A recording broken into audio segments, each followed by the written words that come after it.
Hello how may help you? Ma'am, मुझे ये पूछना था कि एचडीएफसी स्कॉलरशिप में के लिए क्या ओटीआर मैंडेटरी है? सॉरी। एक इसमें नया फीचर आया है ना ओटीआर वेरिफिकेशन का आपके वेबसाइट जी। पर। तो ये मैंडेटरी जी। है क्या करना? जी, ओटीआर मैंडेटरी है for the scholarship for the disbursal process के लिए मैंडेटरी है। अगर ये ओटीआर मतलब लास्ट तक कंप्लीट नहीं करते तो फिर स्कॉलरशिप नहीं मिलेगी? नहीं, ऐसा कोई प्रोविजन नहीं है अभी। आप थोड़ा सा वेट कर लीजिए, मगर ओटीआर आपके अगर आप इंटरेस्टेड है बड़ी पोस्ट स्टडी पे तो आप फिल करिए। वो मैंडेटरी प्रोसेस, अगर आप अवॉर्डेड होते हैं तो उसके हिसाब से आपका एप्लीकेशन प्रोसेस होगा। मतलब जब तक हम सेलेक्ट नहीं होते तब तक तो मैंडेटरी नहीं है, मगर अमाउंट क्रेडिट होने के लिए मैंडेटरी है, ऐसा है? जी।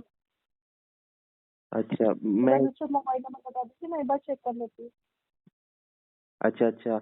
एक्चुअली ना मैम, मैंने ना उसमें जैसे मैं एनएसपी वगैरह पे भी देख रहा था, तो उसमें कुछ ऐसा भी है क्या कि अगर उस पे ओटीआर कर दिया तो फिर किसी और वेबसाइट से स्कॉलरशिप नहीं ले सकते? आप एक साल में एक ही स्कॉलरशिप ले सकते हैं, या फिर एमएसपी से, या फिर बड़ी पोस्ट स्टडी से, या फिर अदर पोर्टल से। आप एक ही स्कॉलरशिप रिसीव कर सकते हैं। अच्छा, तो मैम इस ओटीआर से क्या होगा अगर हम ओटीआर करते हैं तो? ओटीआर से ये होता है कि अगर आप अवॉर्डेड होते हैं किसी स्कॉलरशिप के लिए तो आपको रिन्यूएबल के लिए अप्लाई करने का मौका दिया जाएगा। इसलिए ओटीआर फिल करना पड़ता है लोगों को। अच्छा, तो फिर किसी और जगह अप्लाई नहीं कर सकते अगर एक बार हमने ओटीआर कंप्लीट कर दिया तो यहाँ पर? नहीं, ऐसा नहीं है कि आप अप्लाई कर सकते हैं, मगर आपको एक ही स्कॉलरशिप रिसीव होगी। अप्लाई आप यहाँ भी करिए, मगर एक ही स्कॉलरशिप अपलोड आप रिसीव होगी आपको। अच्छा अच्छा।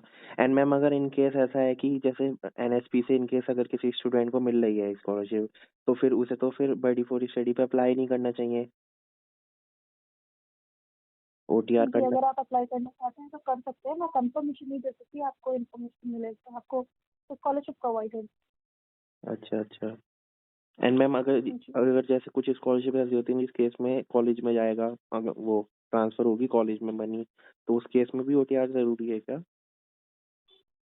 जी, ये कंफर्मेशन आपको बाद में मिलेगी। मैं जितना अभी मुझे इन्फॉर्मेशन है मैं आपको उतनी ही शेयर कर सकती हूँ। अच्छा, तो मैम अभी के लिए करना चाहिए ओटीआर या नहीं करना चाहिए? जी, मैंडेटरी है, आप कंप्लीट करिए। जी, आप अप्लाई कर दीजिए जिस कॉलेज के लिए आप अप्लाई करना चाहते हैं। आपको इन्फॉर्मेशन मिल जाएगी आपके रजिस्टर्ड मेल पे, मोबाइल नंबर। ओके मैम, मैं अभी तो qualified for the next round ही आ रहा है ना, लिखा हुआ उसमें। जब डॉक्यूमेंट वेरिफिकेशन जैसे ही ऑनलाइन होगा आपको इन्फॉर्मेशन मिल जाएगी। ओके मैम, मेरा एक लास्ट क्वेश्चन ये है कि अगर जैसे हमने बड़ी फोर स्टडी पे वेरीफाई कर दिया ओटीआर, तो क्या हम किसी और जगह अप्लाई कर सकते हैं स्कॉलरशिप? क्योंकि अपार्ट फ्रॉम बड़ी फोर स्टडी और भी कहीं से भी तो, मतलब कहीं और भी जगह भी तो लिस्टेड हो सकती है ना स्कॉलरशिप? अप्लाई आप कर सकते हैं, मगर मैं कंफर्मेशन नहीं दे सकती आपको स्कॉलरशिप प्रोवाइड होगी। अप्लाई आप कहीं भी कर सकते हैं। तो मैम वो जेन्युइन होती हैं स्कॉलरशिप्स? सॉरी। वो सारी स्कॉलरशिप जेन्युइन होती हैं? स्कॉलरशिप क्या मैम? तो जेन्युइन हर स्कॉलरशिप है, बड़ी पोस्ट स्टडी भी है, एमएसपी भी है। Okay okay. And ma'am, NSP ये जो ओटीआर है इससे मतलब कुछ गवर्नमेंट का भी इसमें रोल है क्या, जो ओटीआर वेरिफिकेशन नहीं हो नहीं। रही? नहीं। अच्छा अच्छा। Okay ma'am, thank you very much. जी, धन्यवाद।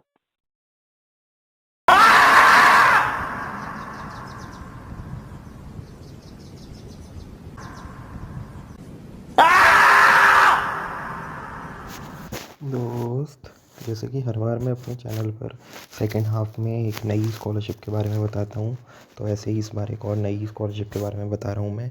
ये स्कॉलरशिप सुज़लोन ग्रुप के द्वारा दी जा रही है। पहले तो मैंने जब नाम सुना ना, मुझे लगा कोई चाइनीज़ ऐसी कोई होगी, मगर जब मैंने इसमें देखा अच्छे से तो तब पता चला कि ये इंडियन स्टूडेंट्स के लिए ये स्कॉलरशिप।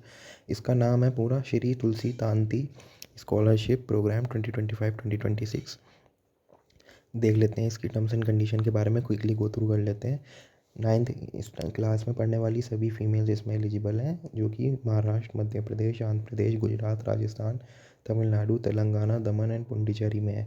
अब रुको बॉयज़, अब तुम्हारे लिए खुशखबरी ये है कि बाकी के प्रोग्राम्स जैसे कि ग्रेजुएट प्रोग्राम हो गया या फिर डिप्लोमा हो गया, इसमें बॉयज़ भी एलिजिबल हैं। देखो इसमें लिखा है to open to students enrolled in diploma programmes in relevant engineering field and must have secured minimum 50% and must be family income 6 lakh से कम होनी चाहिए या उसके बराबर होनी चाहिए, और वो सिटीज़ जो हैं वो यही रहेंगी, जो स्टेट्स हैं वो यही रहेंगे। इसके अलावा किसी और स्टेट में अगर आप पढ़ते हो तो unfortunately you are not eligible for this programme. तो बहुत सिंपल सा इसमें होता है, अप्लाई नाउ पे क्लिक करते हैं तो एप्लीकेशन फॉर्म खुल जाता है, फिर आपको वो फिल करना होता है, 2 मिनट में फिल हो जाता है। और एक बार ग्रेजुएट का भी देख लेते हैं। जो आपका स्कॉलरशिप अमाउंट है वो 1,20,000 पर ईयर है for graduate programme. For class 9th है 6,000 per year fixed and for diploma up to 60,000 per year. एक बार डिप्लोमा इसका भी देख लेते हैं ग्रेजुएट का। तो इसमें फर्स्ट ईयर स्टूडेंट्स होने चाहिए आप इंजीनियरिंग कोर्सेज़ में, जैसे कि बीटेक या फिर बीई, एंड फैमिली इनकम वही 6 लाख से कम होनी चाहिए, और बोथ क्लास 10th और 12th में आपके 50% से ज़्यादा या उसके बराबर मार्क्स होने चाहिए। जो आप एक स्कॉलरशिप अमाउंट है वो बहुत जगह यूज़ कर सकते हैं। लैपटॉप भी बाय कर सकते हैं, मतलब 1,20,000 में से मान के चलो 60,000 का आपने लैपटॉप बाय कर लिया, बाकी का आपने कॉलेज के फ़ीस पे करने में लगा लिया, या फिर अपने कोई अप स्किलिंग कोर्स में भी, मतलब जो भी है, मतलब आपको एजुकेशन रिलेटेड ही एक्सपेंस इसमें करना है। ट्रैवल भी हो गया, स्टेशनरी हो गई, सब कुछ हो गया।